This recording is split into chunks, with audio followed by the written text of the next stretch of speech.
Oi, pessoal. Então, foi bem curtinho, né? E pega bastante coisa de Primeira Crônicas, mas uma coisa que eu achei interessante é que é, ele fala também de vários pontos que a gente nem falou e que a gente não iria falar na aula de hoje. Porque, como eu falei com vocês, mesmo que se a gente tivesse aula sobre o livro de crônicas todos os dias desse ano, ainda ia ter mais coisa que a gente poderia aprender, mais coisa que a gente poderia estar estudando, né? Então, por isso que é, é bem interessante a gente estudar e continuar estudando e fazer a revisão, a gente lê, né, porque depende qual é a visão, né, que você vai ter, né, a, você vai ler aquilo e o Senhor vai falar no seu coração de alguma coisa, né? Então é muito, é tanta informação, né, nos livros que vale a pena, né, a gente continuar estudando. Agora, só um detalhe que quando ele fala o final das escrituras, é para vocês não confundirem, achar que esse é o final do Antigo Testamento. Não é, ele está falando só em relação às escrituras judaicas, né? É, então, nós sabemos, né, que o último livro, né, do Antigo Testamento na Bíblia, né, é Malaquias, né? Então, é só para vocês não confundirem. Agora, uma outra coisa também, o que, que acontece? A Bíblia não está necessariamente, os livros bíblicos não estão necessariamente em ordem cronológica, né? Por isso que no livro de Crônicas você vê que tem um pouco, né, sobre o livro de Samuel, né? Muita coisa, né, do livro de Reis, né? Muita coisa nos livros de Crônica estavam nos livros de Reis.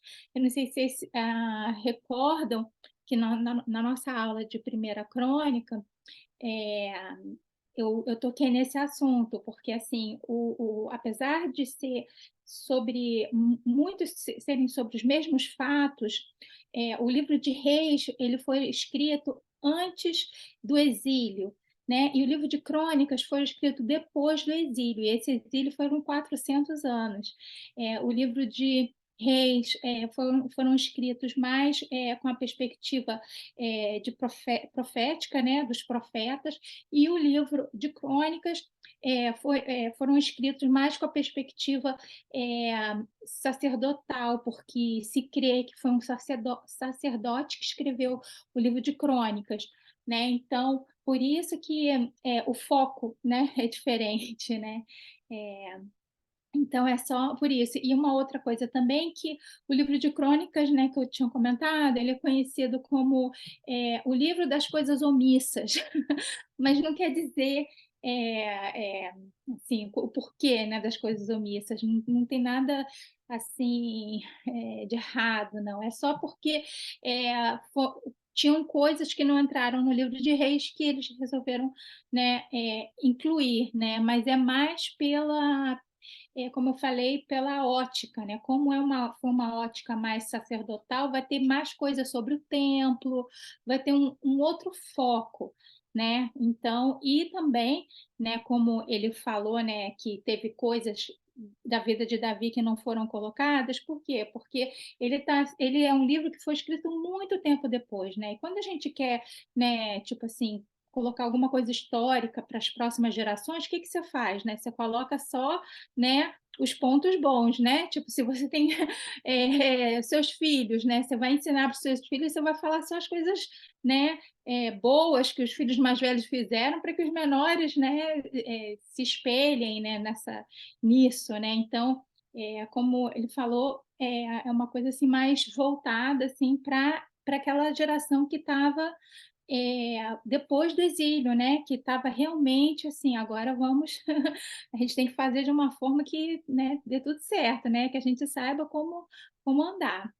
Agora, um outro ponto, né, de Segunda Crônica, é que fala muito sobre o rei Salomão, né, e assim, um dos itens assim do Segunda Crônica que a gente pode pegar, se tivesse que pegar só um, eu falo assim, Fabiana, me fala só uma coisa que é para a gente pegar do livro de Segunda Crônicas.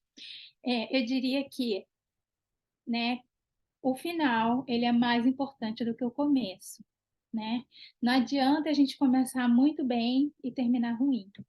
Agora, se a gente começa muito ruim e termina bem, isso tá ok. Por isso que a gente fala, né? É, não importa o que você tenha feito. Não importa o que você tenha feito, da onde você tenha feito, não importa qual pecado que você carregue, não importa o que você fez até 5 minutos atrás, né? 2 minutos atrás. Assim, olha, eu fui pecador até esse exato momento que eu estou sentada aqui assistindo a aula. Eu ainda sou pecador. Isso, assim, para Deus, se você se arrepende, tudo fica, né? Tudo se faz novo. Agora, isso é ok. O ruim é quando você fala, nossa, eu nasci no lar cristão, nunca pequei, foi tudo bonitinho, aí chega e você desiste da fé. Isso é uma coisa ruim. E por que eu estou falando isso? Porque a gente vê isso na vida do rei Salomão, né? Até as pessoas que não têm tanto conhecimento bíblico, a gente sabe que Salomão foi muito é, é, teve muita sabedoria, né, dada pelo Senhor, mas ele não utilizou essa sabedoria no final. Então ele começou muito bem, né? Foi um excelente rei, mas no final, em relação à fé dele, né, ele começou a cometer muito erro, né? Então, isso é uma das coisas que a gente pode aprender para não cometer igual, né? Deixa eu colocar aqui. Não sei se eu vou seguir.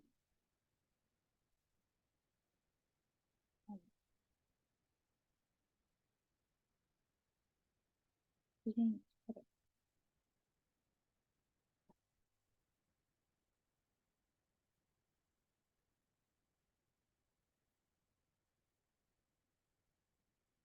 Eu vou destacar aqui,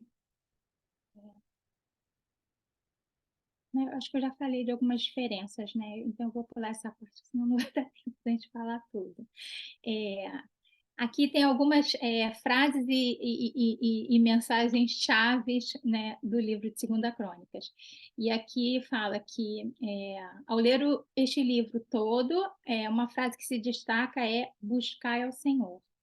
E essa frase, né, de buscar o Senhor, a gente vai ver no capítulo 7, versículo 14, no capítulo 11, versículo 16, no capítulo 14, é, versículo 4, do 4 no 7, no capítulo 15, versículo 2 e 4 e 12 e 13 e 15, capítulo 17, no versículo 4, capítulo 19, versículo 3, capítulo 20, versículo 3 e 4, capítulo 22, versículo 9, capítulo 26, versículo 5, capítulo 30, versículo 19, capítulo 31, versículo 21, capítulo 34, versículo 3.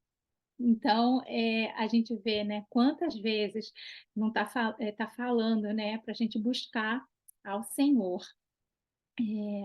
Existe, assim, uma divisãozinha, aquela divisãozinha que geralmente eu falo, né, no início do livro, e a divisãozinha é sobre no Segunda Crônicas, é o reino de Salomão, no capítulo de 1 a 9, né, fala sobre o reino de Salomão, e do capítulo 10 a 36 fala sobre os reis de Judá.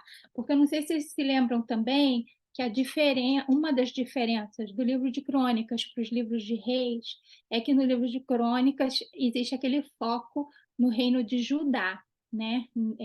Não no reino de Israel. Então, quando há essa divisão, né? Porque eu não sei se vocês se lembram, né?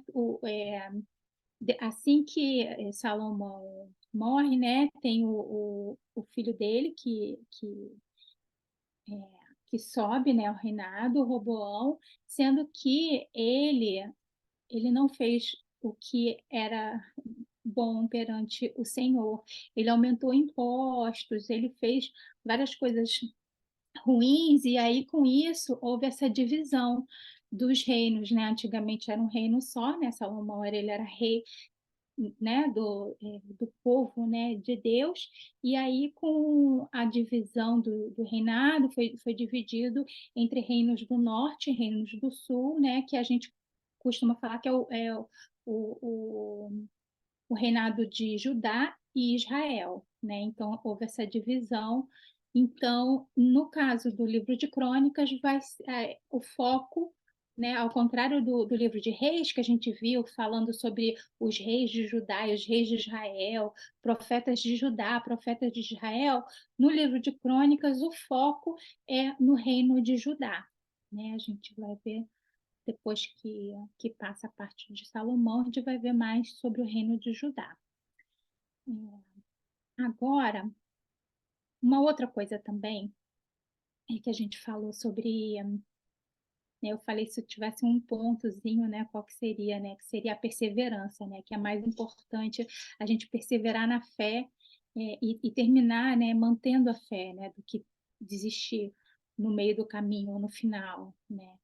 Agora, se eu tivesse que escolher um versículo, eu diria que, assim, o versículo que eu acho que, assim, que eu acredito eu, né, não estou falando que realmente seja, eh, assim, mas eu acho que o versículo que todo mundo mais conhece é o versículo do capítulo 7. Deixa eu pegar aqui, eu vou ler aqui o versículo para vocês, que é 2 Crônicas, capítulo 7, versículo 14.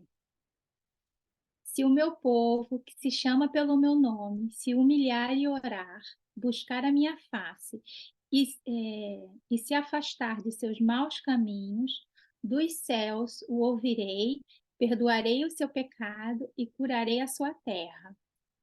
Eu acho bem interessante esse versículo, porque assim, como ele fala sobre cura e cura da terra, na época da pandemia, né, em 2020, o que eu escutei desse versículo, o tempo inteiro eu escutei esse versículo.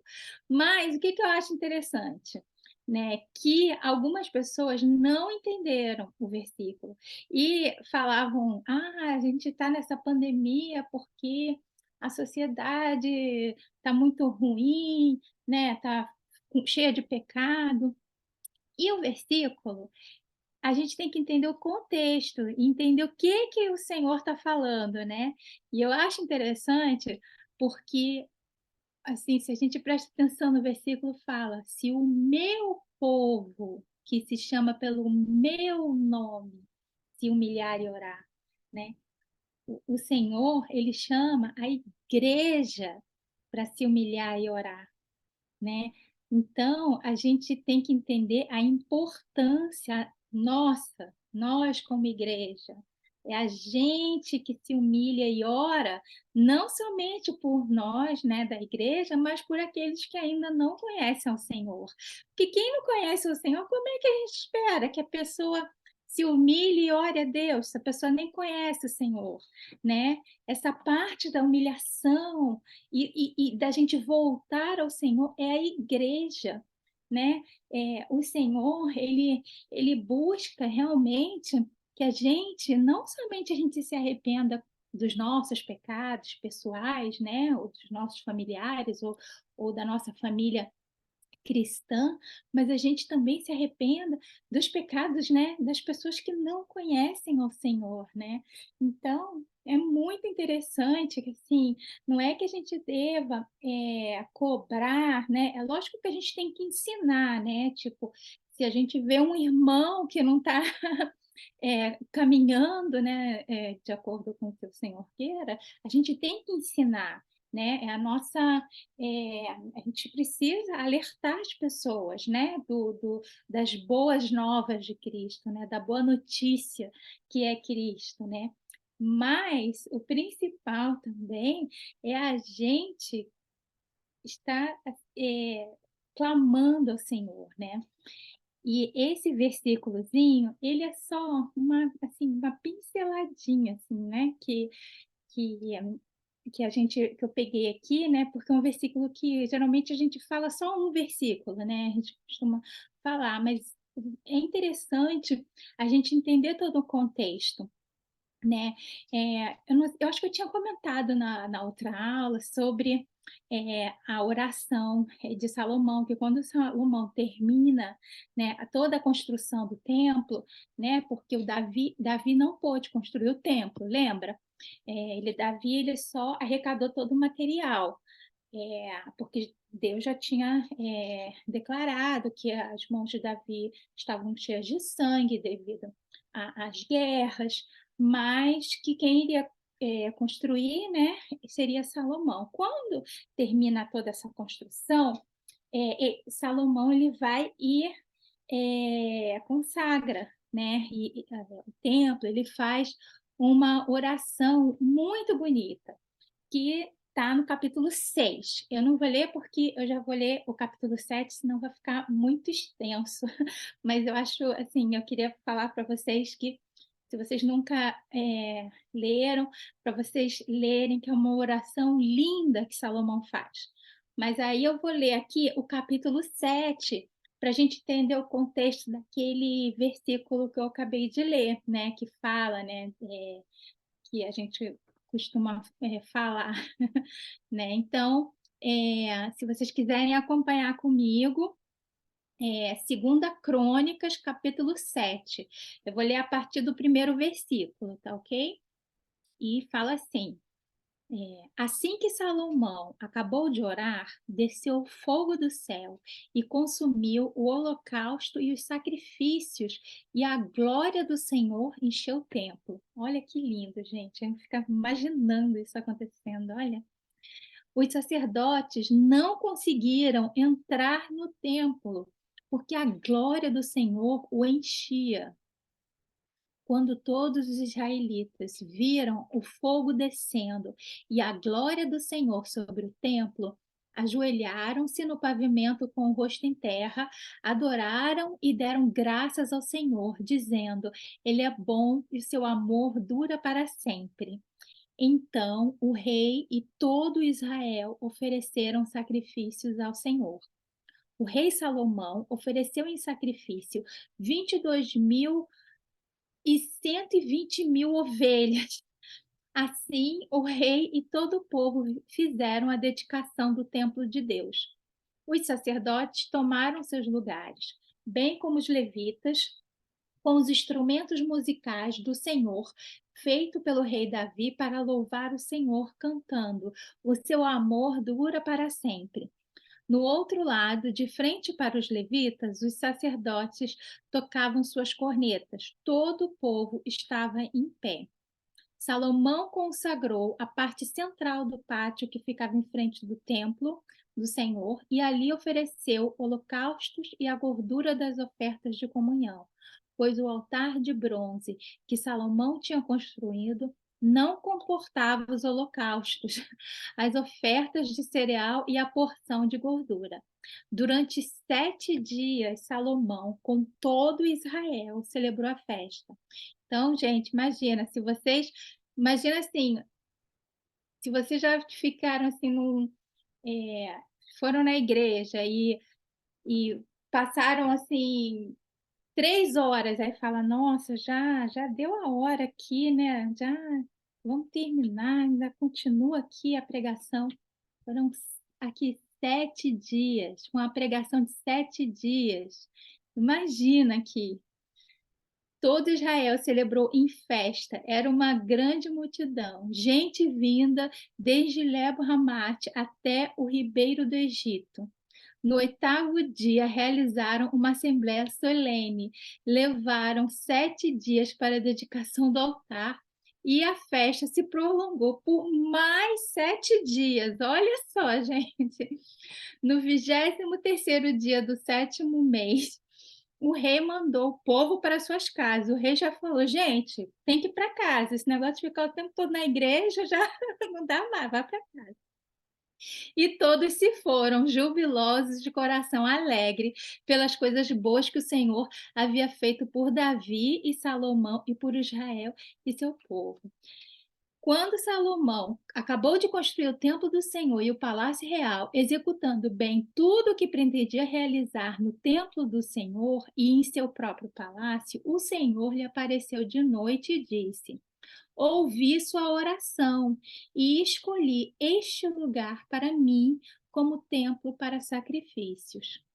Se eu fechar o céu para que não chova, ou mandar que os gafanhotos devorem o país, ou sobre o meu povo enviar uma praga, que aqui Deus está falando, porque nada sai do controle do Senhor.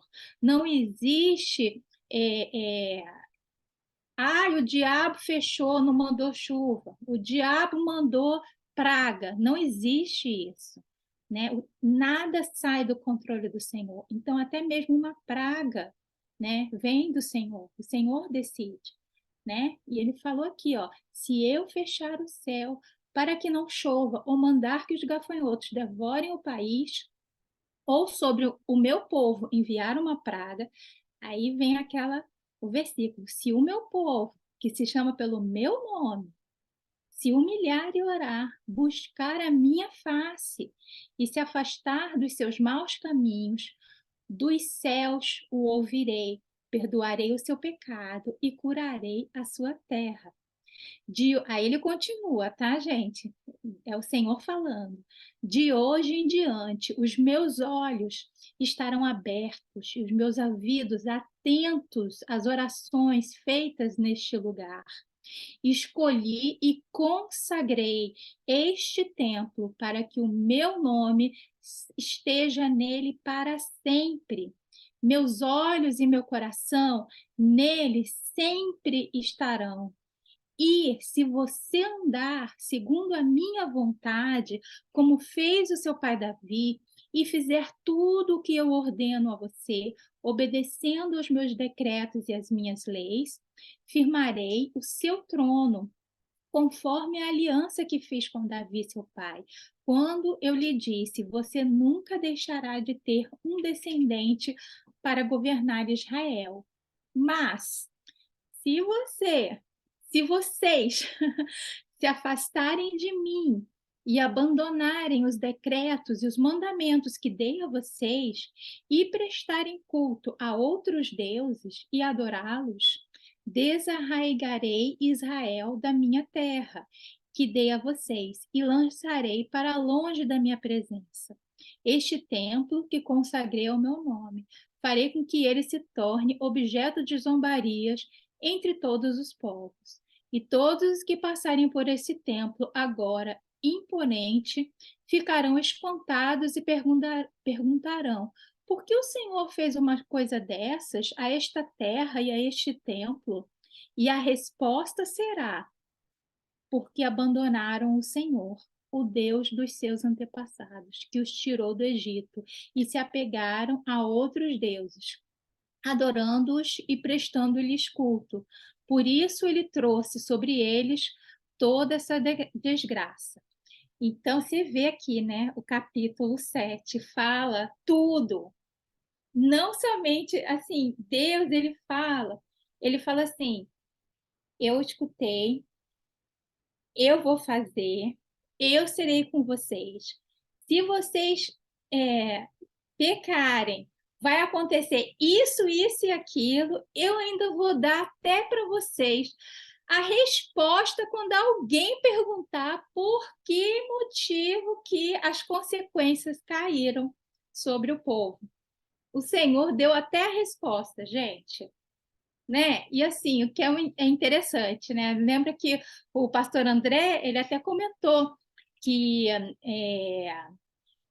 depois, né, que acontece tudo isso, que teve o exílio, né? E aí depois eles voltam do exílio. tá muita coisa destruída, né? O do templo está meio destruído, o muro do templo também está meio destruído, e a gente vai ver sobre a reconstrução, né, do templo, do muro do templo, e existe, né, partes do muro que existe até hoje, né, que a gente vê, né, o muro das lamentações, e a gente vê o povo judeu, eles oram naquele local, porque eles creem que aquele muro físico, que é um muro especial, porque o Senhor falou que estava de olho, se lembra? Se você orar, né, aqui nesse lugar, o meu olho está aqui, né? Por isso que existe aquele muro, aquele local físico. Mas o que a gente sabe, né? O que diz a palavra do Senhor, né? Quem é o templo do Senhor? Somos nós, né? Nós somos o templo do Senhor.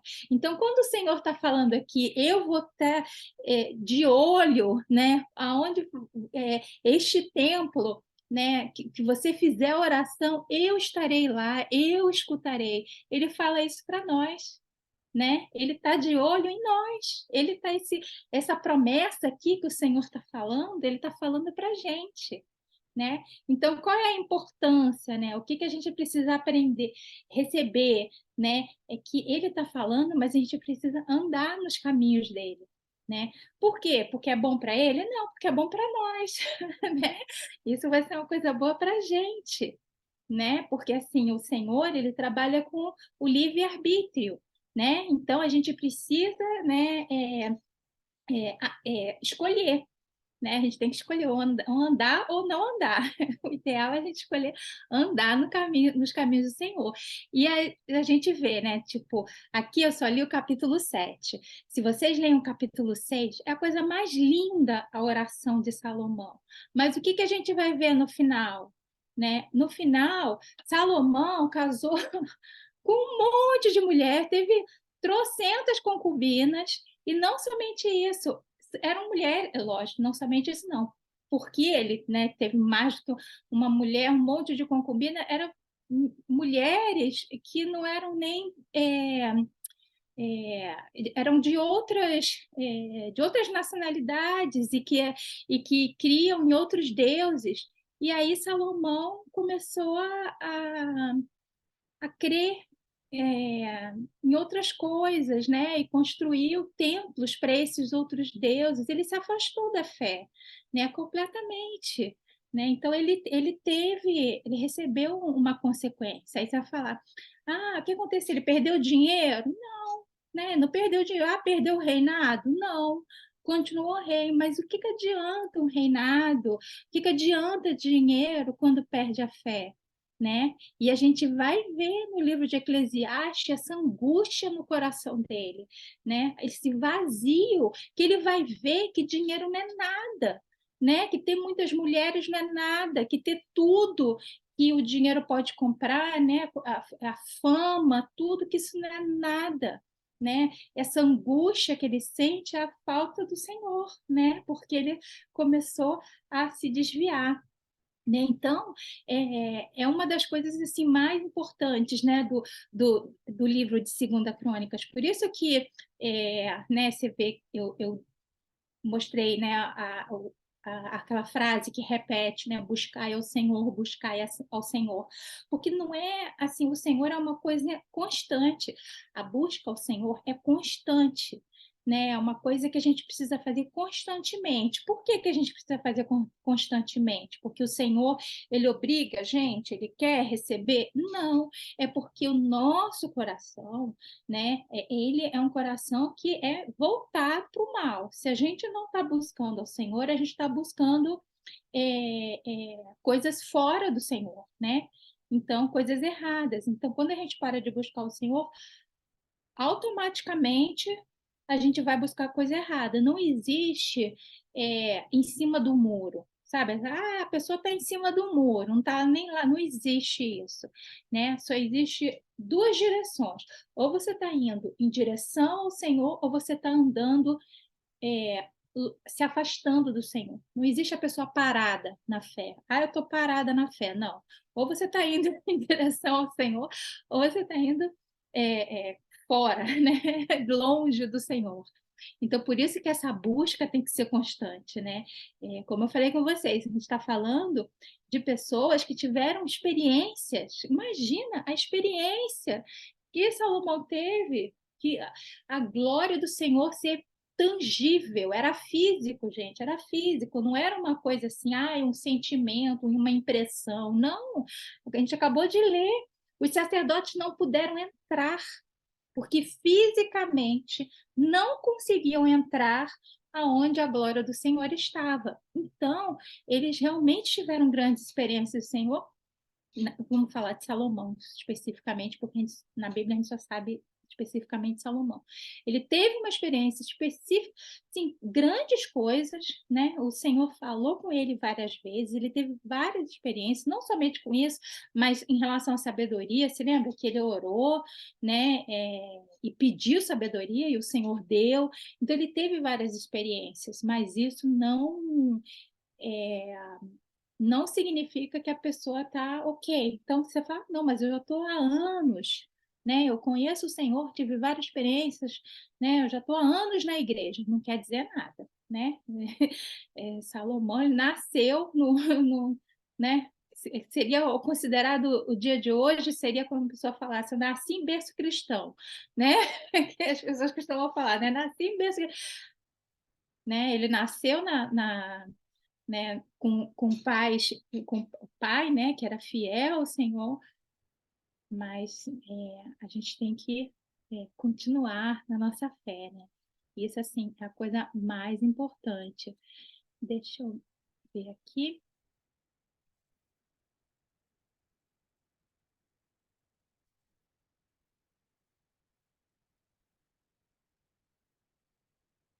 Eu acho que...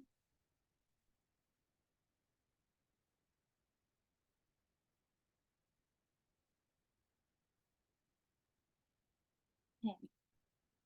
Então, pessoal, eu vou abrir aqui para ver se vocês têm alguma dúvida ou alguma pergunta, algum comentário que eu falo e vocês geralmente não